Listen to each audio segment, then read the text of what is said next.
Hello, my name is Brighton Montenegro. I am 39 years old, for a little while longer, anyways. And today's date is April 20, 2008. We are in Sacramento, California. I am the brother to Howard Montenegro, who I am here sitting with me. My name's Howard. I'm 37. Had to think about it. Today's April 20th, 2008, Sacramento, California. We're in front of the Library Galleria. And my big brother, Brighton, is across the table from me. Gonna ask me some questions. Well, big brother in I'm age bigger. only. He's been He's taller than older. me forever. well, I always wondered what, because we had basically the same life, and yet we're two completely different people. Night and day. And so I always wondered, well, how did you regard mom and dad when we were growing up, as far as parenting went? Well, when we were kids, I didn't know any different. I didn't know if it was good or bad. It just seemed we just went through the motions. It wasn't until college and I started thinking about it that I realized that, well, I mean, they did the best they could, but I always compared them to, everybody else. And they never, well, at least dad never really lived up to what I wished he would be. But I know deep down in my heart he did his best and he did everything everything he thought he possibly could do. But my expectations were always higher. I always thought he could do more. So what kind of expectations did you have for, let's not say a dad, Okay. let's say a father? Oh, well, What should a father do? to help me with my homework, to go to my concerts, to freely go to my concerts, not to be begged, to want to know what's going on in my life. He never asked me what's going on. He never expressed any desire to go to. Well, a parent I think would want to do that, and mom did it because no, he wouldn't. But mom wanted to go. Mom wanted to take me. Mom needed to. Somebody needed to take me. But for the most part, I always thought that mom enjoyed it. I mean, at least being there for me. So that's interesting. I had a different perspective. I mean, obviously, dad didn't go to any of my games either, and I didn't have any performances, so that, I didn't feel that weight on me. But I don't know if I felt his absence. I saw my mother and I saw my uncles coming, and I don't know. Maybe Yeah. for me it didn't register that there was anything amiss. I hated it that our uncles and our cousins were there more than dad was there. And I know dad was depressed a lot, and I know dad was not able to show more than he did.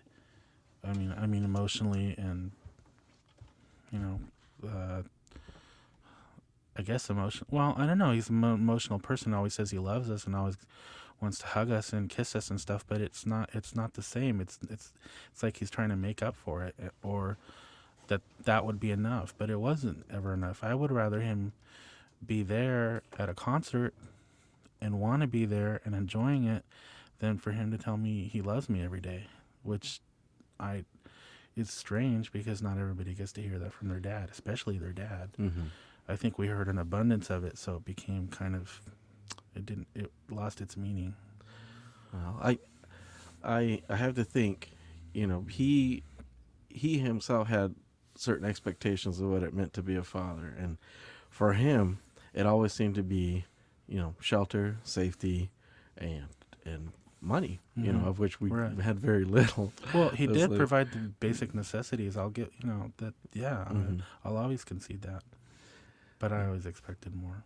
Well, certainly, but I don't know. Like I said, we have two different perspectives on it. I've always felt, he works so hard. At one point he had three jobs. I mean, I could barely handle my one. And his labor, his his his working for us, making the money. I know money is not the same as love.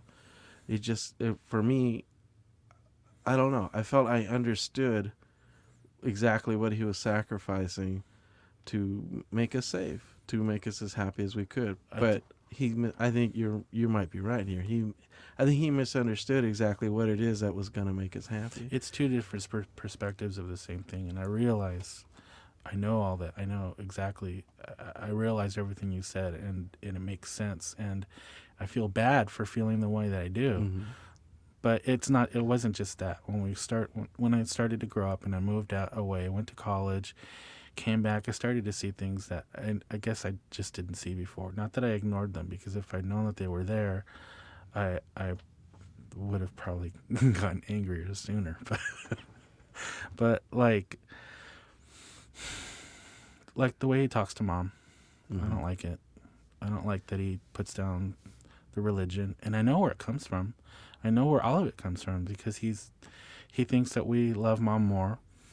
He's mad at God because Ruth died. He's he's dramatic. He's over dramatic, and he yells all the time, and he doesn't know how to. Okay, basically, what it comes down to is I hate that I'm just like him. Everybody knows that. Everybody knows it. I'm exactly like him, and I don't want to be like him. And I hate that I'll protect him fiercely. If anybody ever says anything bad about him outside of the family, outside of us, I'll protect him fiercely, and I'll get angry that somebody said something bad about my dad. But I'm the first one out of all of us, out of all the brothers and sisters, to say something, because nobody ever calls him on anything. Nobody ever stands up to him. Who's Ruth? Ruth is our sister. One of my older sisters. You're younger than you. The third born in our family, so she was just beneath me in age. She passed away October of 2000. She got sick really quickly, and she wasn't diagnosed with the illness that she had for a year, and shortly thereafter she spiraled down and just died very quickly. It was very sudden, and it was very painful for both her and for us to watch. But she was only 30, so she was really young. I think, though, you make a point here, though. Dan is honestly a caricature of what he used to be. His perhaps uglier traits have magnified since he died. Like you mentioned, his hatred towards God and the way he treats people. But he's become a child, and I hate that I might have to take care of him.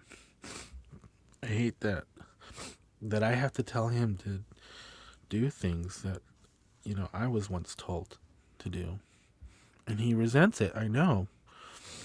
When you say he's become a child, do you mean, is his mind deteriorating, or just his attitude?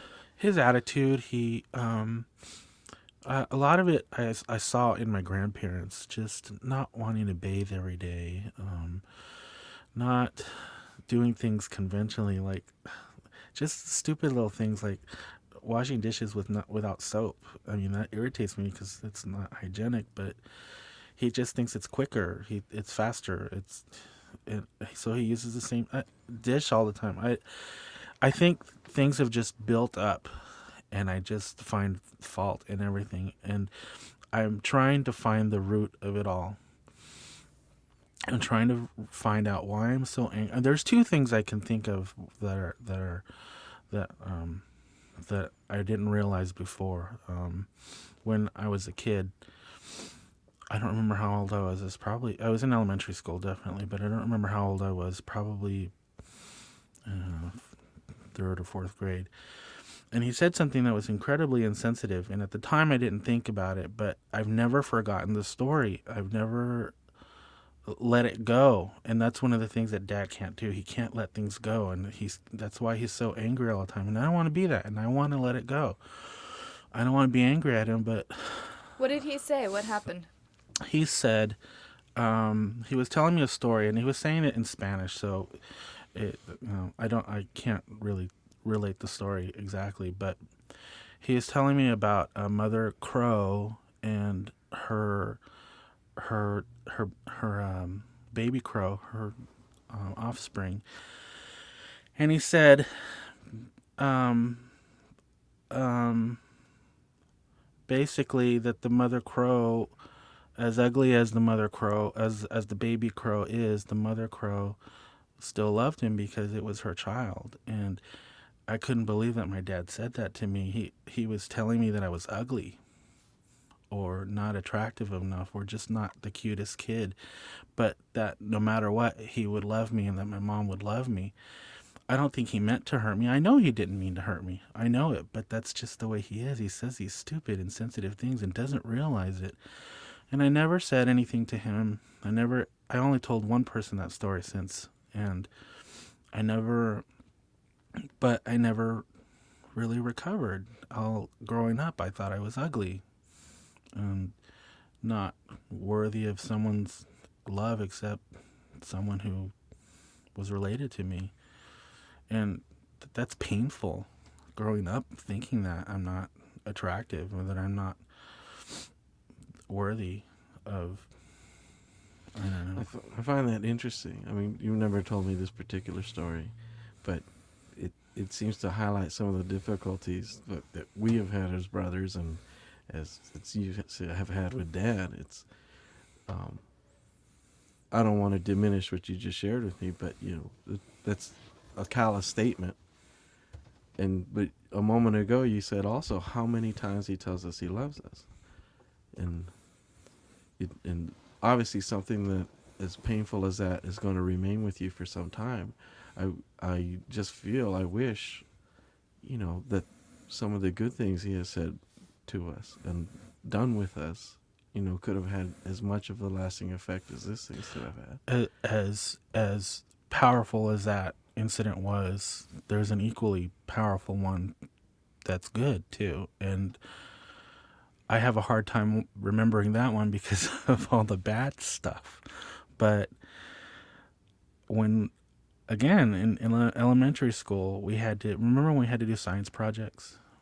Like the 5th and 6th graders had to do science projects. Maybe because we went to different schools.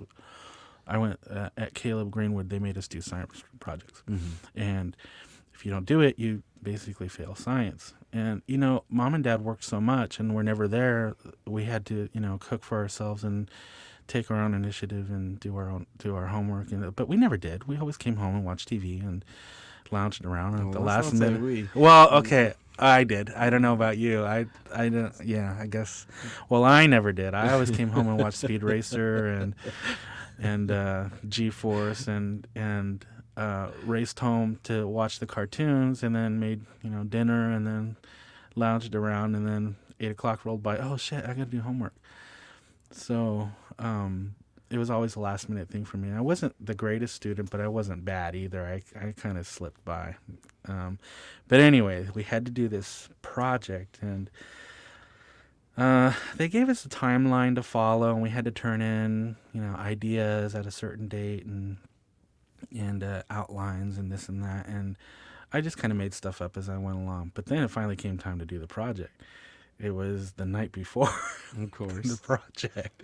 Who does a science project the night before? Well, it was the night before. I was stressing out, and I was telling Dad what was. Well, I asked him for help. I didn't tell him what was going on. I didn't tell him that I waited to the last minute. But this particular night, Dad was there, and he was awake, and I told him I needed help. And I'd found an idea earlier in the week. I just had to make it happen. Well, it was a plant. I chose a plant experiment. Well, plants don't grow overnight. So the idea was that the experiment was to grow a plant inside of a box, like a shoebox, lined with foil paper or some sort of reflective material, and to see if the plant would grow to the light source. So right? How did Dad help you? Well, so I got the idea, and so Dad helped me put the whole thing together, and I was gonna be content with putting the whole thing together, but without a plant, and just saying that it failed. You had to state how the experiment worked, or how it failed, and I was just gonna, say that it failed. Oh, it failed. It failed, all right. But okay. This is where it gets interesting. Dad said, "Well, why don't we just put a plant in there? Just grab one of your mom's plants and stick it in a pot and make it look like it grew." And I was like, "Okay." I didn't actually. I had thought about it, but I didn't really want to cheat that much. But since Dad said let's do it, I thought, well, that's okay. If Dad's saying it's okay, then I'm gonna do it. And so I did it and made the plant look like it was growing out of the box. Didn't want to make it grow too far out of the box because then that would look like that would look Be fake. more suspicious. Yeah. So I put together the backboard with all the experiment questions and the the theories and the hypotheses. I forgot exactly what criteria we had to have, but put together is really, and that was one thing I was good at. I was really good at the art and the making things look pretty. And so Dad helped me put the plant together and in the pot and made it looked really cool. I thought, okay, this is just going to get me, a C. It's going to just barely pass me. So brought it to school the next day, and we were supposed to show our classmates before we were supposed to put them on display in the cafeteria for the whole school to look at for the big science fair. How'd you do? Well, we lined everything up against the window. Remember the schools that had a wall of windows? Yeah. So we put them, and I was like, well, I got to put my plant in front of, in a nice sunny spot. I was totally into it and just forgot that I was into the cheating so much that I just forgot that I was lying. And so I lined it up, and the class, I remember, was like, oh, that's pretty neat. How I know that's good. That the plant looks real healthy and this and that. And my teacher was kind of impressed, except this one kid named Tom. I won't say his last name because he might be listening. But he pissed me off because he was like, you didn't do that. You faked it. You just stuck a plant in a pot and made it look like it grew out of. So I was like, I got to get rid of this kid. He's gonna break my cover. So I just ignored him, didn't even think about it. But one kid caught on, so I thought, oh, one kid catches on, and who's to say that somebody else won't? And so then it was time to take the science project to the cafeteria so the whole school could look, and then judges were like, they weren't teachers, but they were adults. I don't know who they were, but they were adults from the community or something like that.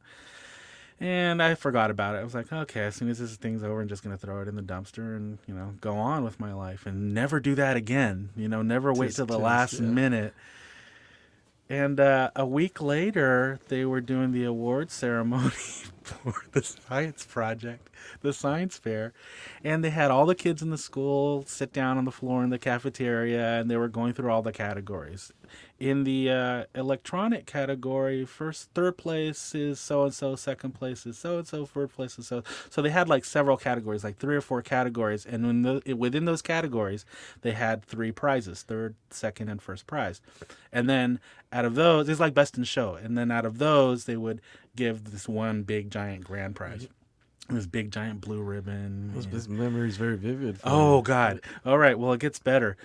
So I'm sitting in the cafeteria, just twiddling my thumbs, horsing around with the other kids and just, watching the clock because, I knew I wasn't going to win anything and I didn't really want to be there. And for me, it was over. I did the thing and it was over and I got a grade. So in the plant category, they start calling third place, Ginger Moon. Oh, hooray, hooray, clap, clap, clap. Second place, Pandit Lathy. His name, for some reason, came up. And cheer, cheer, cheer, clap, clap, clap. First place, Howard Montenegro. I was like, oh my God. I was like a little girl, just couldn't believe I got first place in the plant category.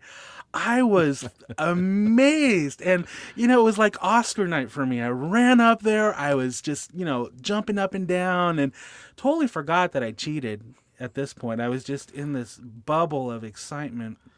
And I gladly accepted my first place ribbon and went back to my seat, and that was that. And then they gave ribbon. They wanted to spread the ribbons out, but what they did at this point is they gave a prize to each grade. So there was a first grade prize, a second grade prize, a third grade prize, and I was in fifth grade, and didn't think, oh no, this can't happen again. And then when they came up to fifth grade, and for the fifth grade prize, Howard Montenegro. I couldn't believe it. 2 ribbons in one day. I was on a roll, and I again forgot that I cheated this whole time. So this is when your life of crime began. Oh God, yes. This is the very moment my life changed forever. And so now I'm expecting it. Now I'm like, oh, grand prize. If I've got 2, nobody else in the school has 2 ribbons. It's gonna be me for sure. This big, giant, beautiful blue ribbon, tassels, and gold letters and whatnot, and I was ready to just put it on my chest and walk home with it and show it off to the world. And then when it came to announce the grand prize, it was not me. It was this little girl in 3rd grade who, as I recall, had some sort of a mental disability. I'm not sure what it was, but she was in the special education classes. And I was livid. I couldn't believe that this girl won. I wanted that prize so bad, and I couldn't believe that this little girl won. And I went up and looked at her project, and it was the different types of clouds, and she used cotton balls and stretched the cotton balls to make them look like certain types of clouds and clumped them to make them look puffy and this and that. And I thought, she didn't do that. Her dad helped her with that. That's too good. And I stopped in my tracks and I realized what I was saying. I was so caught up in the moment that it's just sad now when I think about it. And so let me get this straight. Your fondest memory of Dad is when he helped you cheat and gain notoriety under false pretenses. Right. Okay. You have no idea how happy I was to show him the ribbons when I came home that night. Oh my God. So, now when I think about it, it's just funny, and I hope the teachers never, ever, ever hear this and remember who I am and revoke the ribbons, but they're going to come and get them. I know. Sorry, sir. We need to take those back. So... But what it says a lot about me too, because I was livid that this little girl who had an apparent mental disability won, and I was angry about it and accused her of her dad helping her. You're a goober. How did your dad react when you showed him your ribbons? He was kind of indifferent about it. When I showed him the ribbons, he was, oh, that's great. But he had no idea what had gone on throughout the rest of the day. So, and I didn't really feel like telling him. It was one of those things where he wasn't present for the drama and the spectacle. Well, really, I remember this. What it came back down to is if you ever start talking to Dad, you get a few words out, and then you're sitting there for 10 minutes listening to him. So it was better for me to just hear Dad, see, and then leave it at that than to say anything else. I couldn't share my excitement. The excitement that I was... Go ahead. Let me ask you this. It's a little off topic, or maybe not. A little ways back, you told me that you had pretty much decided you were not going to have any children. Yeah. And that shocked me, quite frankly. And, in light of your experiences and what you've seen us go through, what prompted you to make that decision?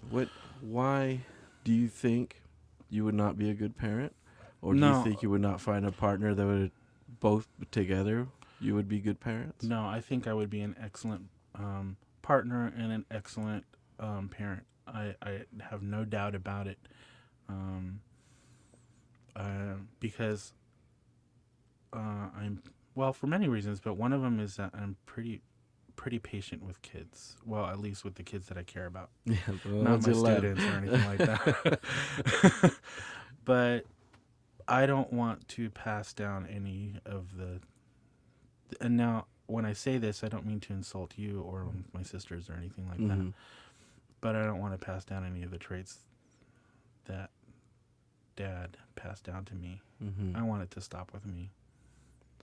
But see, but those traits aren't necessarily, that may not be a genetic thing. That's the way we've been brought up. The way the experiences we've had has a lot to do, obviously, with who we are now. But how You do you don't think you could provide good experiences for your child? No, I think I could, and I know I could, and given the opportunity, I think I'll triumph. But I always have to wonder, well, how do you explain me? How I'm turning into him? So who's to say that it won't happen to my son or my daughter? See, I don't. And I don't really, you know what? I don't want my kid to tell me they hate me. I don't want my kid growing up hating me. And I think I'm more afraid of that than actually trying and being good at it. And see, again, it's a difference of perspectives. I don't regard it as entirely a bad thing to be like that. He's very uncouth and uncivilized, but at the heart of it, he has done many things that I'm currently incapable of doing. I can't raise a family. I'm not responsible enough. I'm not willing to work hard enough to take care of someone who would depend on me 100%. I mean, But I think if it came down to it, you would come through because you've never been really maybe, tested. You never. but I don't know. And see, that's the thing. Dad has been tested, and he has raised us. I know, He's and managed it. I agree, and I think he did the best that he could with the skills and the resources that he had. Yeah. And I'm always going to be grateful for that. Don't get me wrong, and I love Dad. Mhm. You know I love Dad. Of course. I said one time that I don't love him anymore and I don't care, but I was speaking out of anger because he made me angry. But I do love him and I do care about him deeply, but he's just so intolerable sometimes. And I see it every day. I see it all the time, and mostly it's just the way he treats Mom. Mom, there's they've been married so long she doesn't care anymore, and she tells me that she goes, "You don't need to defend me. I can handle him. I've handled him for all these years. It's not it's not your job." And I realize that, but I just wish that I had the kind of parents that you see on TV, and Sure. but I don't know. Maybe that's not real. If you could tell your father anything, even if maybe it's something you would be too scared to talk to him to tell him to his face, what would you want to say to him? There are so many things I want to say, and I've tried. I've tried to say everything that there's a language barrier you have to understand. He There's hears more than a and he language hears what barrier. he wants to hear. He doesn't hear what I want him to hear. And I don't know how to explain it to him in Spanish, and I don't know how to explain it to him in a way that he'll understand in English. So I've given up. I gave up a long time ago. But if I could tell him one thing, I would just tell him to just step out of his shoes and look at himself and try to change. But that's not going to happen. When last month when we found out he had a tumor, I was kind of indifferent about it. I felt guilty and ashamed that I didn't feel bad. Part of it was like, well, maybe he won't be here that much longer. But the other part of it was, oh man, he's my dad. If I don't make things right now, it's never going to happen. So I'm ashamed that I didn't really. I mean, when we found out that the dog had a tumor, I was more, just a few days later, a few weeks later, I was more upset about that than I was about Dad's tumor, which really says a lot about me, but that's just the way I feel. No. I want to let it go because I don't want to be him. He can't let it go. he cannot forget his childhood and his upbringing, and he didn't have a chance to make amends with his dad. So for him, it's still fresh. It's still there. I've had all these years to make amends and to try to fix things, but I sometimes feel like it's not my job to try, or at least it's not just my job to try and fix things. He doesn't want to listen. Well, I don't know if he doesn't want to. He certainly doesn't. He it's like you put it. He hears what he wants to hear, and I think he's lived his entire life depending entirely upon himself for everything, for making a living, for finding love, for making a safe environment for his family, for us. That he's grown accustomed now to only listening to himself, and it was a trait that carried him through his entire life, and now unfortunately, it's a trait that's making him miserable because he won't listen to anyone else, even for the simplest things. He always says that he wants our company, and that's all he wants is our company. He'll invite us to a movie or dinner or whatever, and everyone will go, but not every. I don't know about you, but I'm never excited to go. I'll try to make an excuse not to. Well, And yet when we ask him to go places or do stuff, he always turns us down. Well, that's hypocritical. He wants our company, but he won't take our offers. when I this is for me only.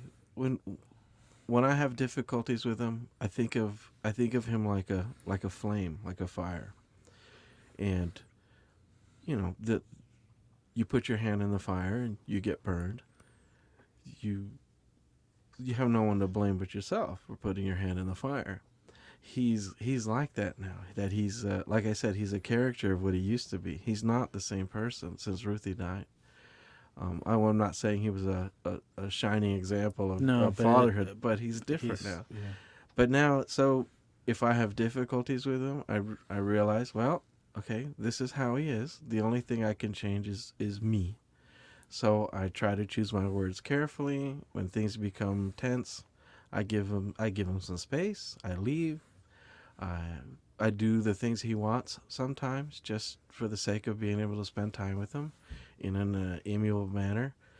Um, I don't know. It's gotten a lot. With that kind of attitude, it's gotten. It's helped me more than it has helped him. In that, at I'm least we can get along fine. I'm And jealous you that know, you guys can do that. That you guys can just. I used to say that you guys just let it slide off your back, but it's much more than that now. I realize it's much more than that. You just know how to handle it. well, I don't know if I know. Well, you handle it better than I do. Yeah. Well, I think of the person he used to be. You mentioned your triumph with your science fair project, and I just remember once when I was, oh gosh, I don't remember, 10, 12, somewhere in that neighborhood. I did the March of Dimes march. I remember, yeah. Oh my gosh, that was the first time I'd ever walked such a distance, 20 miles. Okay, it doesn't sound like that a lot. No, yeah. But for a little But, kid yeah. by myself, that was major. I made it. I was so proud. I was so happy with myself. I remember, yeah. But at the end, I could not walk anymore. I had such Charlie horses in my legs. I couldn't stand. I collapsed right there at I think it ended at Cal Expo. No, at the Capitol building. I could not walk. And Dad, for much of his life was such a huge, powerful man. He just lifted me up, and he threw me on his shoulders, and he was laughing at me, laughing with me. He See, says, "Look I how would have we got seen it." that just totally differently. But at the same time, I know he's just ribbing me, and he's thinking, "Don't worry about it. I'll take you to the car." And here I am. I mean, it should have been humiliating. I'm thinking of myself as a grown kid. I don't need help, and here's my dad carrying me to the car, and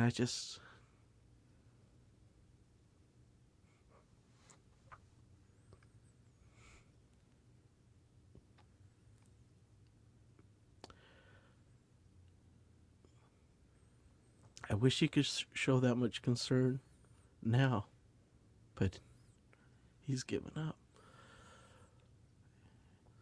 So I I just content myself with remembering who he's been.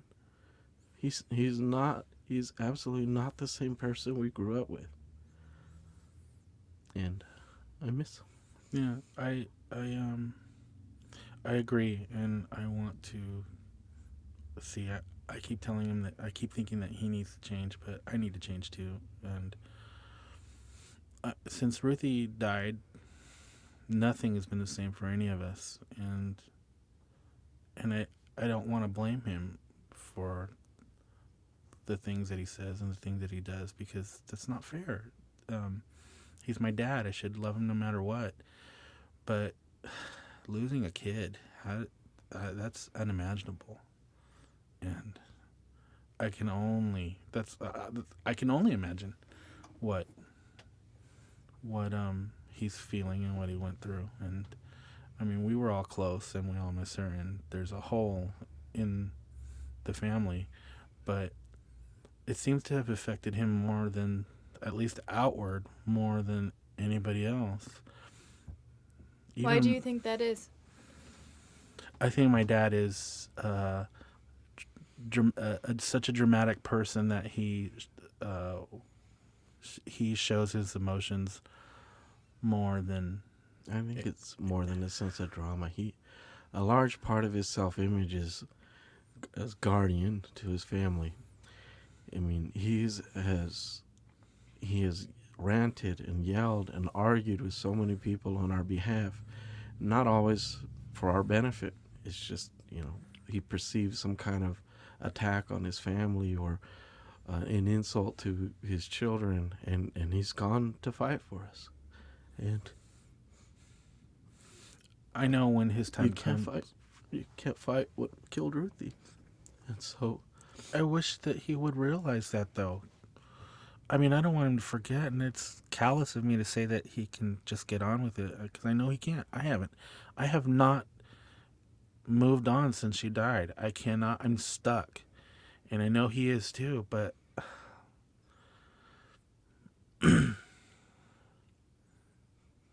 I don't know anymore. I don't know what to say anymore. I love my dad, and Why? if anybody says anything bad about him, I will protect him fiercely. But I think I'm just gonna have to accept the way he is. I accept it harder than I have ever accepted because he's just gonna be around here a lot.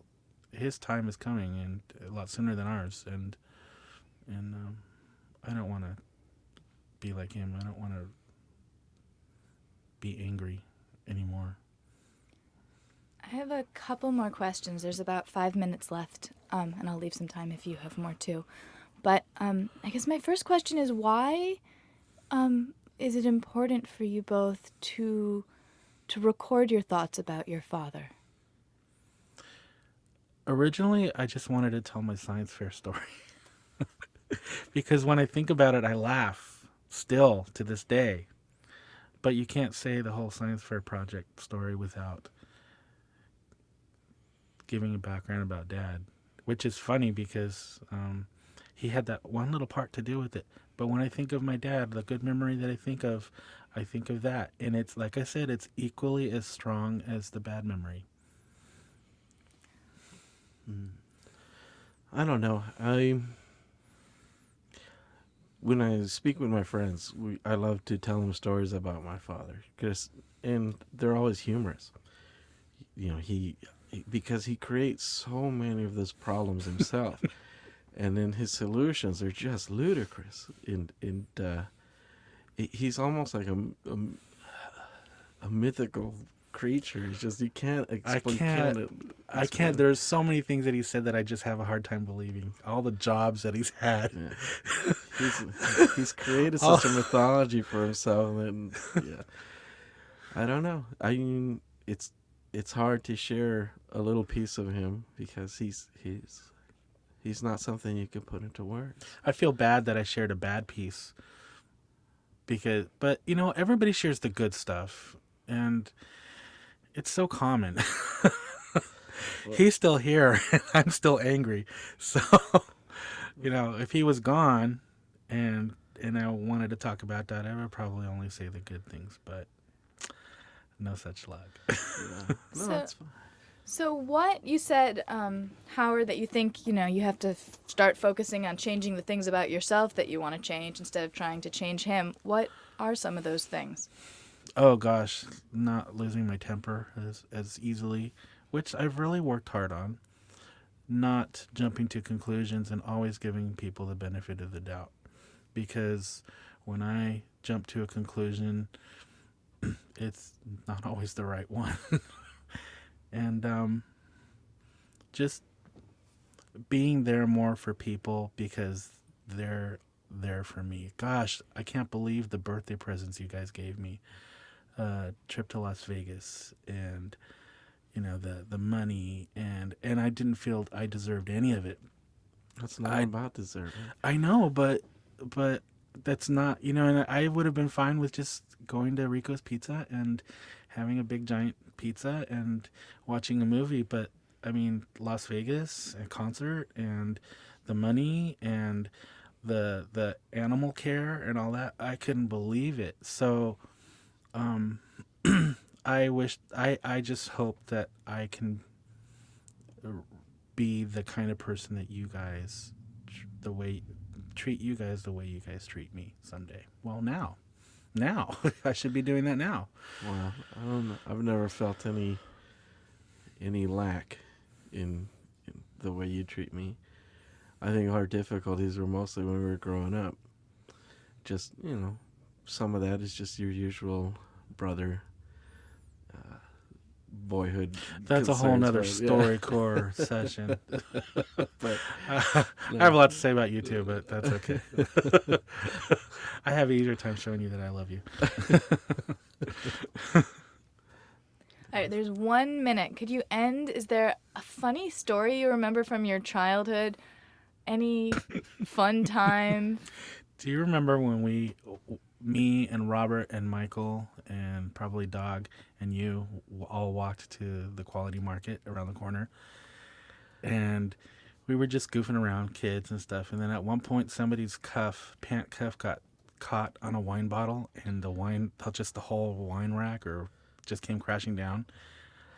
I remember an entire wine rack crashing down to the ground and glass and wine everywhere, but it was probably just one bottle that broke, and we all jetted out of there. And I don't know why. I don't know why I said it. I said, Robert, you come back here and pay for that. I don't know where that came from. Do you remember that? I don't remember. Yeah, I know that you were incident. there because we had nothing else to do but walk to the market. That was so stupid.